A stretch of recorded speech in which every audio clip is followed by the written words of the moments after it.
simulates putting the actual material in and then turning the heat on to where you get it white hot and make it ionized.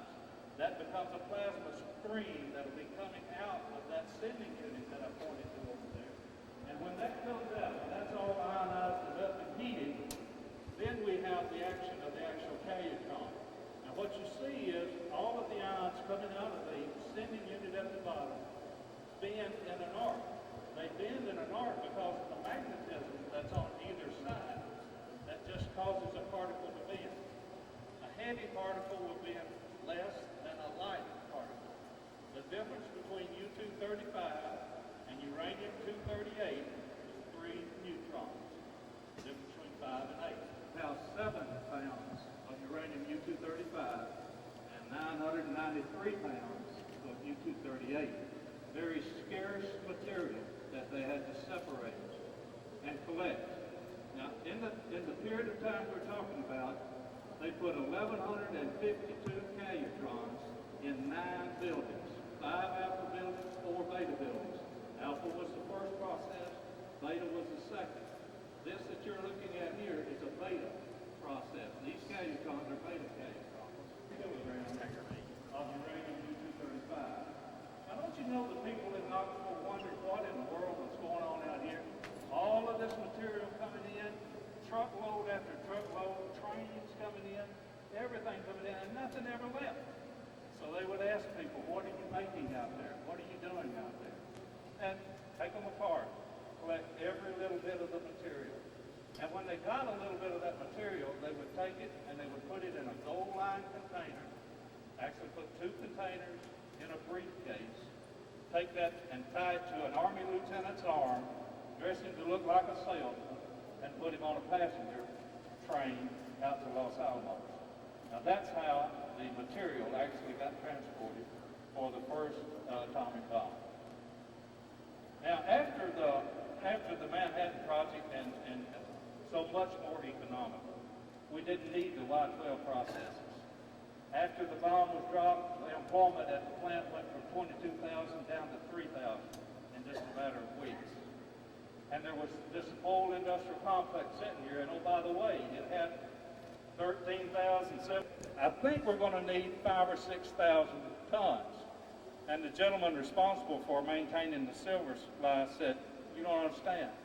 We talk about silver in terms of troy ounces, not pounds or tons. They actually wound up bringing nearly 14,000 tons of silver to Y-12. We have a gentleman here in the crowd with us, Harold Coper, who actually helped to separate that silver back out and get it back to the Treasury. By the way, Harold, we got that back with less than 1% loss of the silver. But here we are with a whole valley full of large industrial buildings, and with the Calutrons having the silver in them, but not needing them anymore for the original purpose. So they begin to take them out, and they begin to strip them out of the buildings. All of the uranium processing went over to K-25. And as far as they were concerned, there wasn't a use for Y-12. Now that's the first of many times over the years Y-12 has had to change according to the mission needs of the government. They really realized that after they won the war, and almost immediately, and by the way, the SPY did not come, the Alpha sending unit. And if you'll notice, there are 4 of those units. One of the ways that they tried to make the Calutrons more efficient was to put more streams in. Put in 4 instead of just 2. The one you saw over there had only 2. But when you put those 4 in it, think about what's happening. It goes out, and it makes an arc, and then they capture it up at the top. They have to cross over one another. They don't hit each other. Think about it. It's crossing in that stream, but there's so much space in there. It's doing it one atom at a time that they don't collide. So you wind up with the particles being captured up at the top. Now that's the receiving unit. Didn't have the right money to send them. Yeah. Pat? That is the one that said that the 14 tons of silver that you needed were in the Treasury. There was That's correct. And by the way, it was only about half of what was in the treasury, and it was within the amount that they could release without getting any special permission to do it. It is. Yes, sir.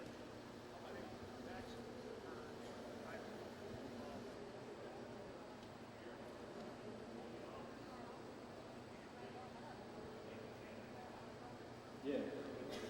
The name of the man is Jack Beers. Jack Beers has had a documentary film made on his life.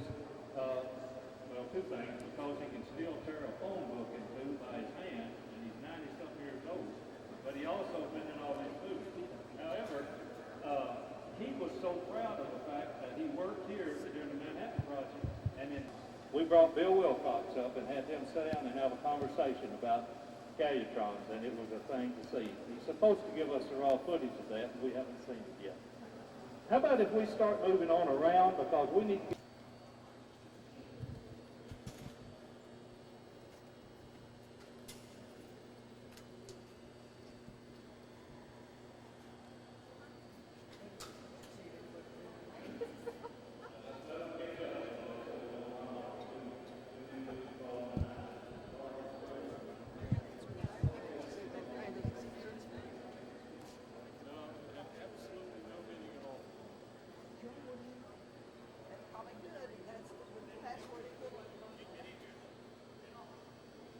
these are some of the units that actually go inside the cage.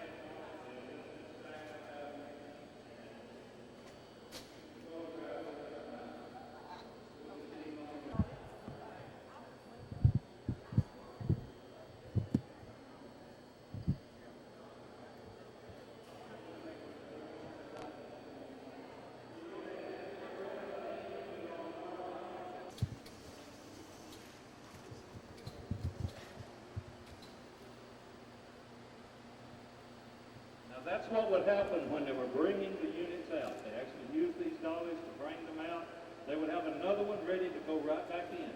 And they would be changing them out just as quickly as they could because they needed the equipment to operate all the time. I'm sorry, please shoot on this side. On this side only. That camera has to move over here, please.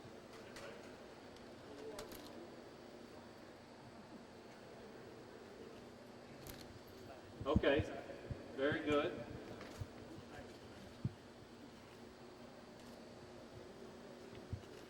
You got all the shots you need of it.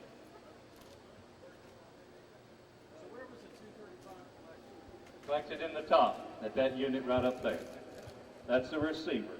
It's just a little box. It might be a little box of carbon. So how would they take it and then dissolve the container, and all that would be left would be the actual U-235. So they would take that off and put it into a bath? Yes. And they would have others ready to go on. And that was the continuous process.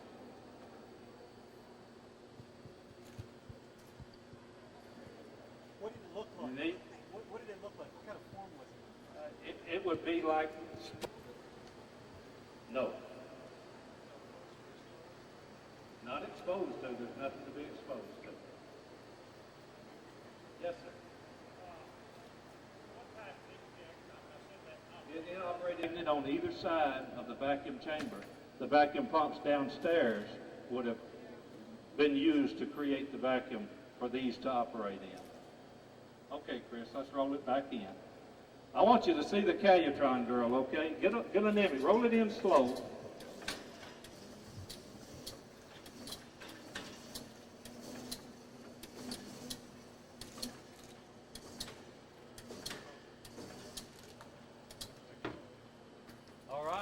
Good job. Thank you all. I appreciate you taking. You lead them into the control room. Press ahead of them, please. And that way you'll be in the position I want you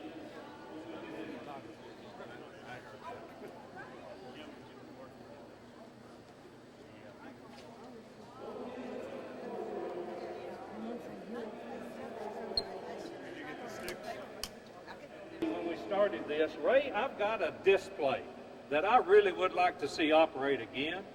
And he showed it to me. It was in 14 different pieces scattered all over the place. And he said, Ray, would you fix my display for me as a part of the tour? I'll help you. And now he's retired. He just comes out here, what, one day a week? But he's been out here every day since we started working on that display. That large display is his baby. Chris Marcus did a lot of it for us. But we did it because Joe told us where it was. Let's go in here and meet them. And she's 80. I understand. I was the engineer on all this. Now, if the press wouldn't mind, if you'll ease down enough that I can start bringing the people through single file, you can. Harold wants me to mention something to you that I think is important for you to know. And that is that the equipment required highly skilled technicians to work on it, to maintain it. And they set it up to work. And so real quickly, when you found out, how did you find out, or when did you find out what it was you were working on? I would have never known when I came down here back in September and I visited the museum. That would have been August 6th, I would have died, but I didn't know what it was. So they brought me back.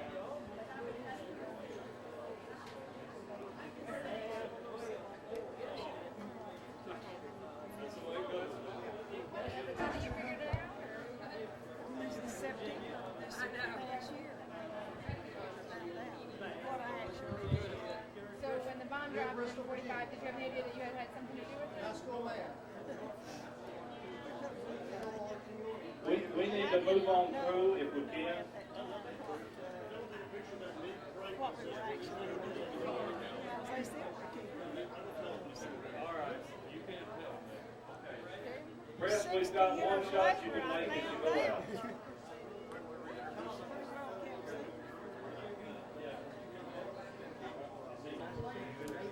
Okay, 96, okay. So what do you think of the work you did here?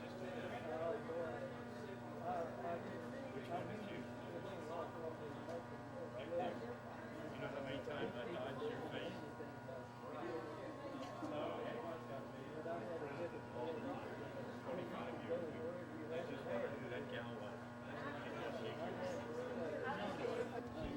I knew what was done. And Did you know they were making a bomb? Or did you know they were just separating uranium? at the last. At the I last. didn't know. I knew what they were doing, but boy, I was scared to death. I had a Just tell us about your job there, kind of just talk about what it entailed. Uh-huh. You just had to sit at one of these controls right here? See a man through it? We didn't know what it was for. You did not know why this would happen. Never You didn't know what you were doing, why you were doing this. You didn't know what it was until the actual, when did you find out? How are you? We recognize you. Hi there, how are you? Well, I'm doing the best I can. Sorry, I'm going around here. No worries, doing good.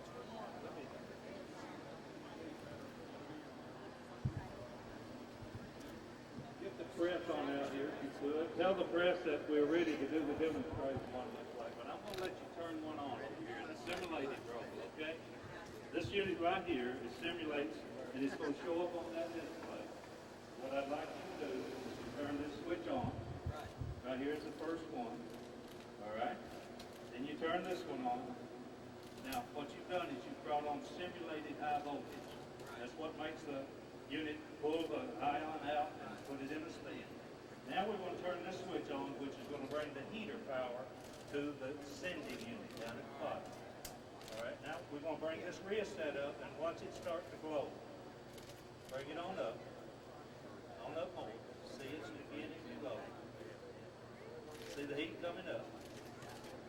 All right, it's getting hot, and at that point it ionizes so that we now have the uranium and the chloride ready to send an ion stream out.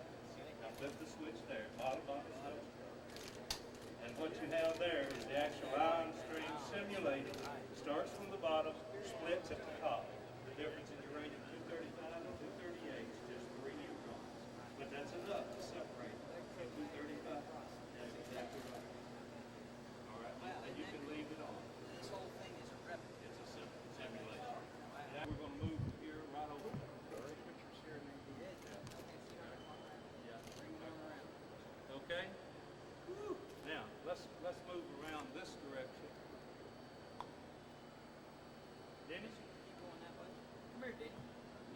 talk about the cave. I'll get you in the picture. Okay. All right. I'll get some of this.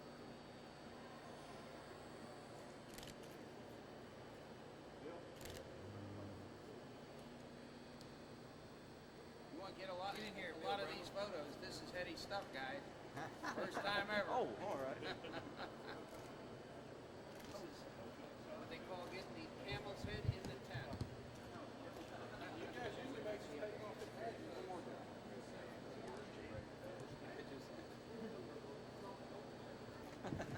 Think about what it was like here in 1944. Working all day long here.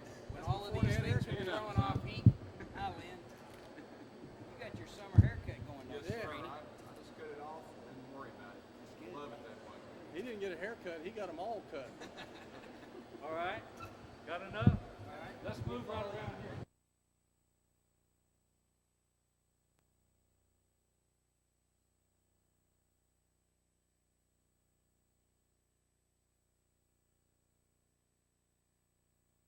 By the way, Congressman, we took that material and we put it in 2 little gold-lined containers, put it inside a briefcase, strapped it to an Army lieutenant's arm, dressed him up like a salesman, put him on a train through Chicago out to Los Alamos. That's how we shipped the material. Ship 235. Yes, sir. That's the way it every bit went out there. Be like the fella carrying the statue for the president. That's it. That's exactly. Okay, Chris, you can pull it back in and we'll go meet the guys right now. I turned around once for him. Right, that's right. Coronation, that was right. Amen. Did you, agree to tell me next year how much we made? I'll do that as we walk, if you will. Let's walk over to the control room. We had, Congressman, we had 22,000 people working on 1,152 Ks, Ron. She's the K drum girl. Yeah, she's here. Want you to meet her. I met a 101-year-old lady today. Is that right? All right. Good. What's it like to see that picture now? What was it? What were those 8 months like here? Were they tense or Like to come back here and see that were you having a good picture time? Yeah, I had a pretty good time. You got used to all the guards and all that, you know. Kind of like being in prison. Did they have a long security check before they hired you? Yeah, I spent 6 weeks in the training school before I ever came here. And during that time, they gave security checks. What was it like working on something that you have no idea what it was? Yes,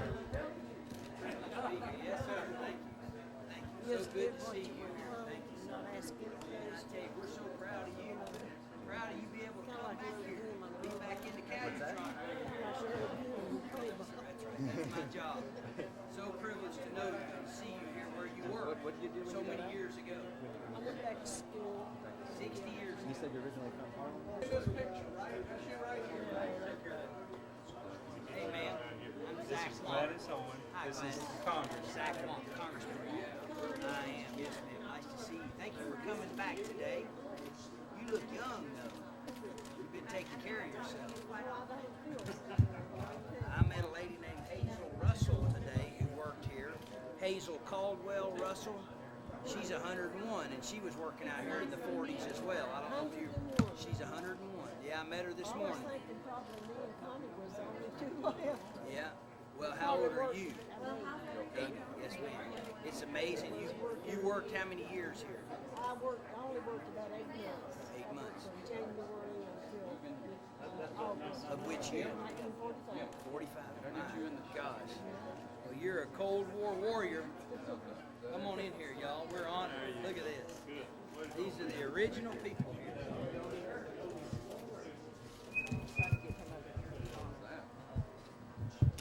It's a great way to kick off the Secret City celebration. To remember the history. What was his job? Well, I'm glad he succeeded. Yeah. What was her job then? If you're My job was I was an engineer over all this building. There's 2,000 workers in here. 2,000. 2000. We had 9 buildings. We had 5 alpha buildings and 4 beta buildings. And the alpha buildings was separate the uranium so far, but it had to take them to four beta buildings to make the uranium more pure. Hey, Connie, when you tell them what I was doing, I still don't know. Oh, well, is it God? I'm proud to see you. Good to see you. Done a great plant here. Yes, I know. You built it, and I'll keep running it.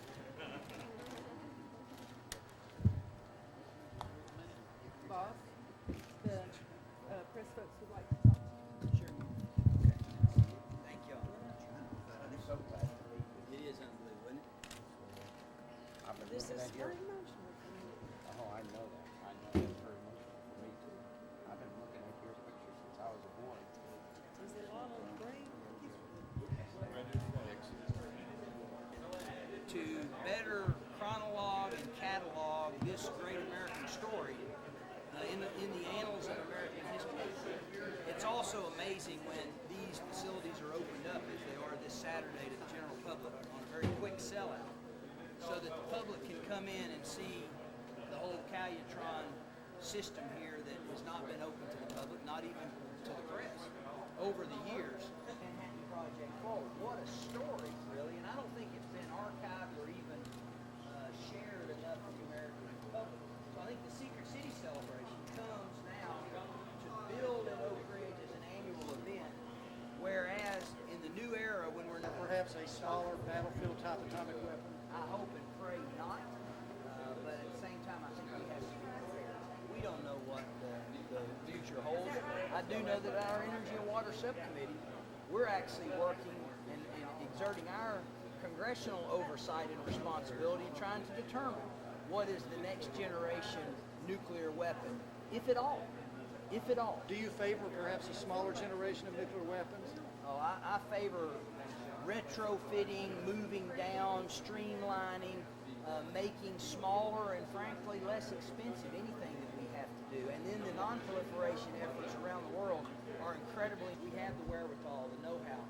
Oak Ridge plays a vital role in that. But I think our subcommittee is responding properly and saying, let's not make any weapon systems that we absolutely don't have to make.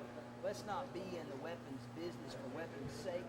Let's only do what we have to do based on threat, based on need, and then somewhat based on the budgets, because we've got to be very careful what kind of weapon systems we create for the future. But I think we're doing that. I think we're going through this whole analysis of what do we need and whatnot. But I think it's an important case, and to have the threat, but not be aggressive with it. I mean, the world needs to see us very cool-headed today, especially in the wake of September the 11th and what's happening in the Middle East. Just wanted, with perception more that we're going more, have more regional conflicts as opposed to world war. Is there a need in the stockpile specifically to have a smaller nuclear weapon that could be used on a limited scale? I think we can't foreclose on that, but I'm not in the business of predicting or projecting what our nuclear weapon systems are going to look like, but I think we have to maintain the deterrent. I don't know what that deterrent's going to look like 5, 10, 15 years from now. But there's no question in this long-term war on terror, the whole paradigm shifts. This is not the Soviet Union and the United States in an arms race and who has to be superior. This is very much regional conflicts done much more like traditional guerrilla warfare, and whatever those threats are going to require, we need to be available, but it's certainly not going to look like these systems of the past. Should we return to Frank, testing? I'm sorry, but they need to ask one Go question. ahead. We gotta go. Sure. An operation in Oak Ridge, but the operation in Oak Ridge had done a lot of work in the past, but by receiving the centrifuge mission last year, and then this 787 mission for the future, they have solidified themselves in Boeing's global operation as a major production facility. This is really strong for economic development because as we have these global corporations in the valley that do business with the federal government, but they're not the federal government, they're for-profit organizations. If they grow, our economy is going in the right direction. This is a clear sign that this technology corridor is very strong for them to, they competed against outside companies and internal programs within Boeing and won the competition globally to pick up this particular manufacturer. Anytime a manufacturer expands, especially in something like the 787, the next generation airplanes in the world, it's a good day in the Tennessee Valley. The secret part of Oak Ridge that we don't get a chance to look at anymore. In the post-Cold War era, this is as strong as Oak Ridge operations, all the missions have been. It's a perfect time for us to catch our breath and say, man, great things are happening in Oak Ridge in the modern era. What about the past? What about this glorious heritage that we have? What about these people whose shoulders we stand on, that worked in these plants during the Manhattan Project, that brought peace to the world? And then for them to open up some of these facilities that no one's ever been into from the outside. What a perfect way to begin the Secret City celebration. And to really focus on this storied history. I don't think the country knows enough about what happened through the Manhattan Project. But the things we were asked to do here in Oak Ridge, we did extremely well. I mean, if the government could react today the way they reacted to General Groves' imperative of building this place and producing uranium-235 and making sure that Little Boy was ready to deliver in case our national security called for it, that's an incredibly successful story. It's just like General Groves building the Pentagon. Where there's a will, there's a way. And this is an unbelievable heritage. And the people who did it are still around. I met with a 101-year-old lady today who worked in these plants in the 40s. She is so thrilled that we're focusing on history. But historical preservation in Oak Ridge is very needed now, especially because we're not worried as much about where we're going now. We've got strong mission streak into the future. We need to remember and reflect where we've been, where we are, who we are, and then take that next step forward. It's really, that history in Oak Ridge, but it's been so secretive, finally gets you get a chance to see at least a little piece of it. Yeah, we got to keep it all here as a deterrent, but at the same time, it is time to let the public in and see some of what happened here. Otherwise, this could be a story in American history that people never get to realize how it even ended or how it was brought about. It's a great story, and it needs to be told more so that the country knows, this is part of American history. It's a tough part. These were tough decisions, and there was a tough outcome, but at the same time, it was necessary. And again, what we were asked to do here in Oak Ridge, we did extremely well. Okay, thank you.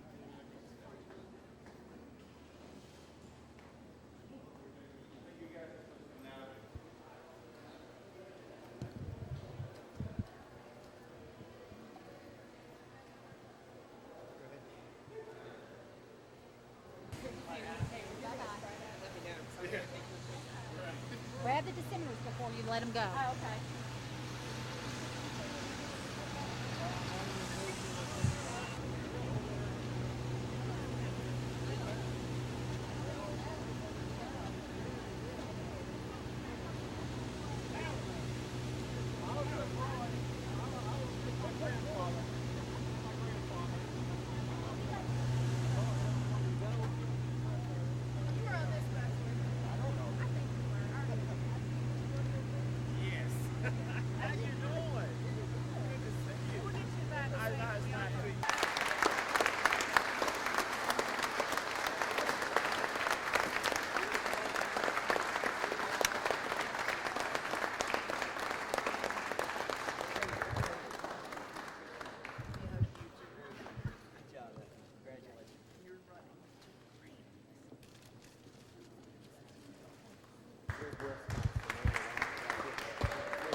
Yeah.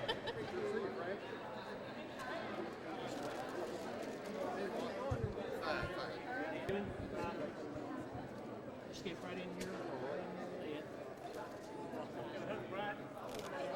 You and I were Patricia Neal.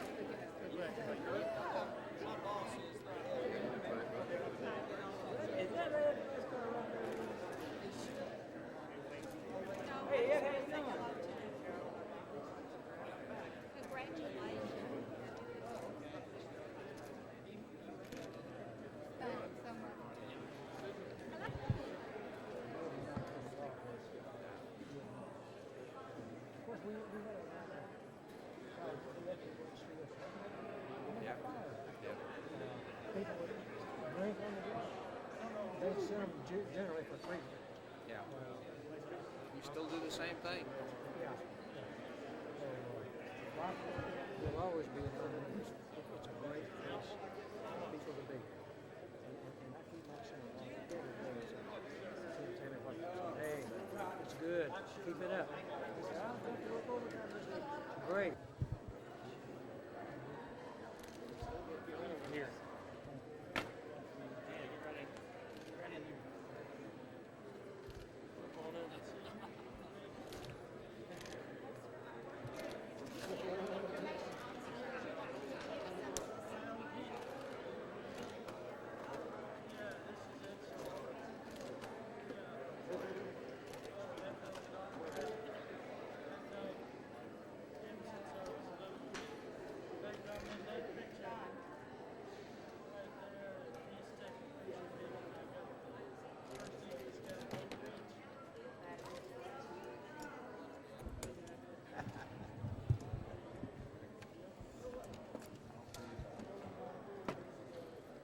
Put that back on. Slide in. Yeah. Get that fixed. Come on, bring him over here. This portrait of him in the background making a.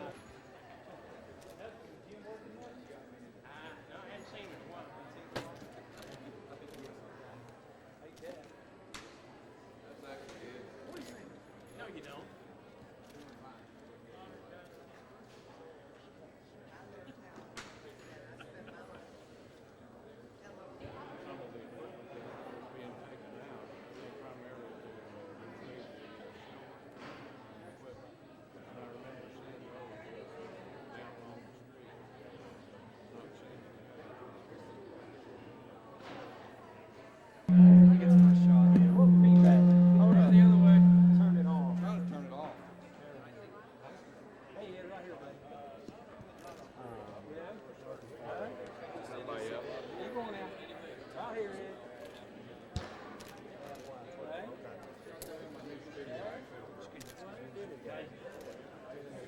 Come on, Ed. Get down there. There you go. There we go. There we go. Hey, Feels funny enough to have the camera. Can we get your picture? Yeah. Get in there. Need all the generations of What do you got this thing? Come on in there. I don't want it with him. Where's it? Hey, that didn't work. Hey, Alexander, come here. Oh. No, come in here. Come in here. Now, wait a minute. I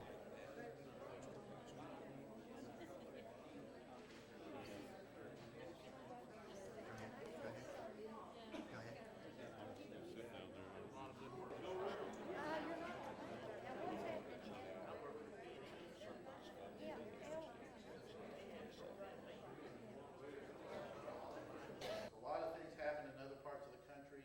And by the way, there was some stuff happening in Oak Ridge. Well, we don't think that's the true story. We know that the heart of the project was right here in Oak Ridge.